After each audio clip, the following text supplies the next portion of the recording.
Folks, welcome back to the Horde.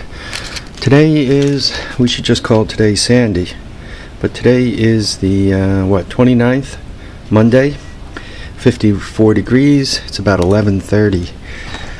I'm just breaking my clock. I'm just going through the final arrangements before the storm sets in. Boy, talk much today. You could probably hear things creaking in here. The wind is really beginning to pick up. And I just hit the Halloween bowl and ate a Twix bar. So there we are. Let's see. Final preps. Obviously, I got gasoline in yesterday.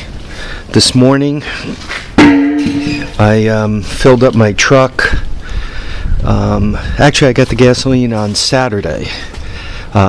Yesterday I was out and I put about 100 miles on the truck with the flea market, so I just topped it off today. It burns a lot of gas, so topping it off was about 5 gallons, and I've got another 5 gallons of gas that's down in the lower Horde. And I bought that propane cylinder yesterday for the tug. That's a spare. Cost me $60. It feels like it's about a quarter way full. There's no gauge on it, so I can't tilt it on its side and show you how much propane is in it. So, what are the final things? You can see the trees are beginning to sway. You could probably hear the wind, which means you probably can't hear me. Yeah, you see, things are beginning to move. Looks like the storm is going quite a bit south, so I'm probably not going to get as much rain. I'm probably going to get mostly wind here. As I head down to the lower Horde, you can see I got my generator covered with a car hood on a pallet, so just in case water backs up, to keep it safe.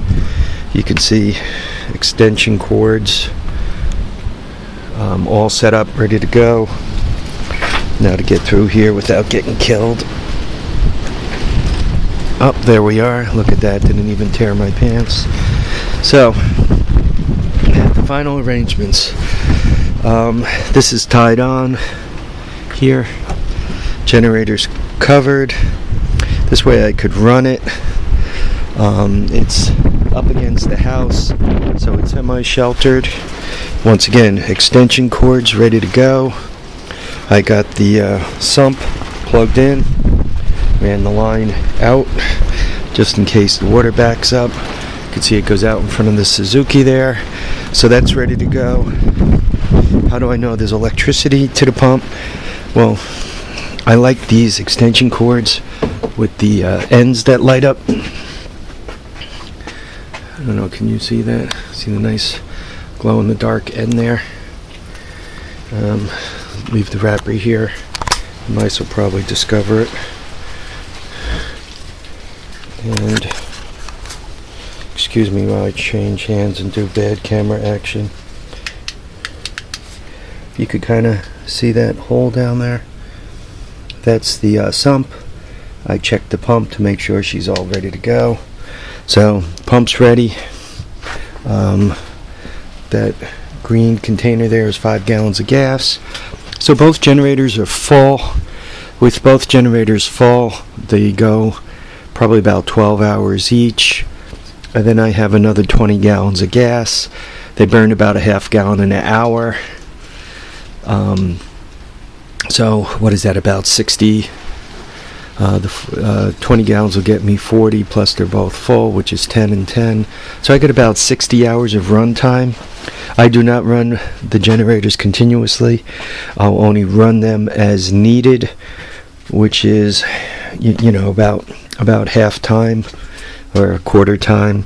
And if necessary, I could run them a little less.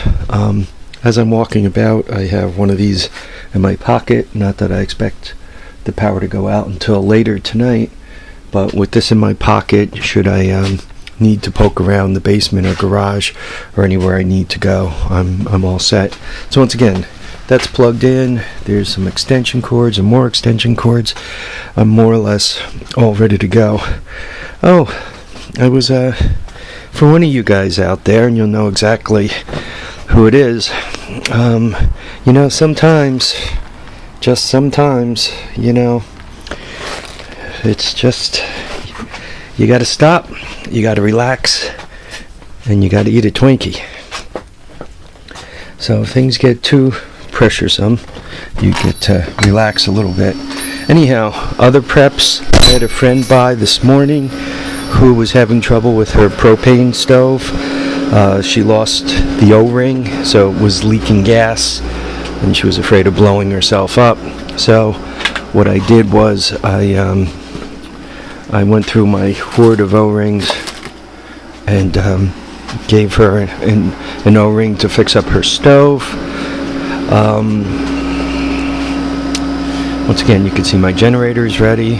Basically everything's set. I'm just kind of waiting for the storm to hit. That's really the shape you want to be in. Just in case this thing becomes a prolonged problem.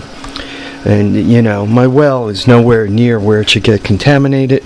But just in case there was a water contamination problem, I have some chlorine. You want to get the chlorine without any scent or fragrance or anything, just plain bleach.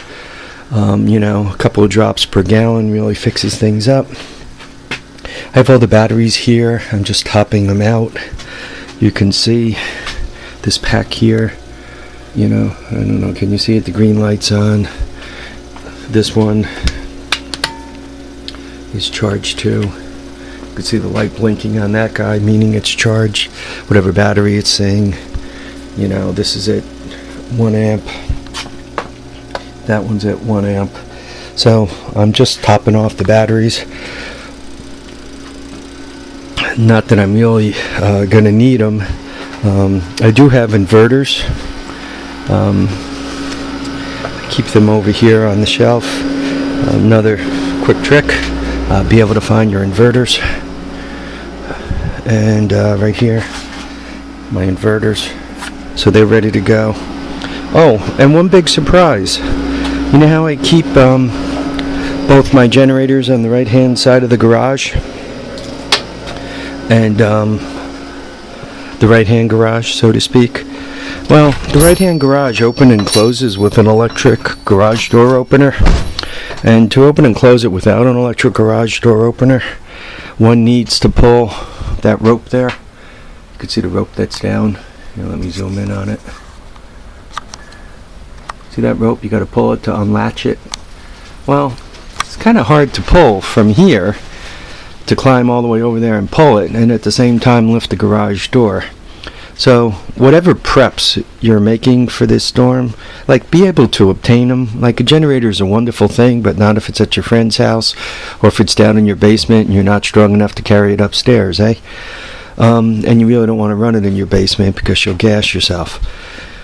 Extension cords are good, but once again, you got to be able to access them. If your extension cords are still on last year's Christmas lights, it's kind of a tough time to go fishing them out. Hopefully by now you're not at Home Depot attempting to buy a generator or extension cord, or you're not at the local supermarket trying to pick up water and fighting with the guy for the last gallon. Hopefully over the last few days you guys are ready. Anyway, this storm is basically, for us, I guess it's going to be more or less a noon to noon event. We've only gotten light rain so far, just, you know, little sprinkles. You could see as I'm looking out here, it's actually suddenly, oh, here comes the wind. I was going to say it was getting calm, but looks like the wind is just picking up again. Anyway, I'm going to let you guys go. Wasted about 9 minutes of your lives. So, final preps. Be able to get to whatever you own, be able to find it, be able to reach it, have everything, your extension cords, your propane stove or sterno or whatever stove you're going to use, your barbecue grill.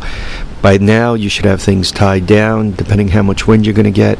I'm not expecting horrible wind, 40-50 miles per hour, We see that kind of regularly here, so that's no big deal. I mean, it might, blow little things about, but I'm not really expecting any big problems. And I'm kind of sheltered here. You could kind of see I'm in the bottom of a bowl. And I have trees all around me. So my big problem is trees falling on the power line, knocking the juice out. And my secondary problem is if I get rain very, very quickly, 2 or 3 inches of rain quickly, I'll end up with it backing up into the garage here, and then I get some flooding, which is obviously a bit of a problem. So I'm prepared. Hopefully you're prepared. Folks, stay happy, stay healthy. Try not to do anything stupid in the storm. I'll try to oblige you and do the same. Live, love, and have a great time.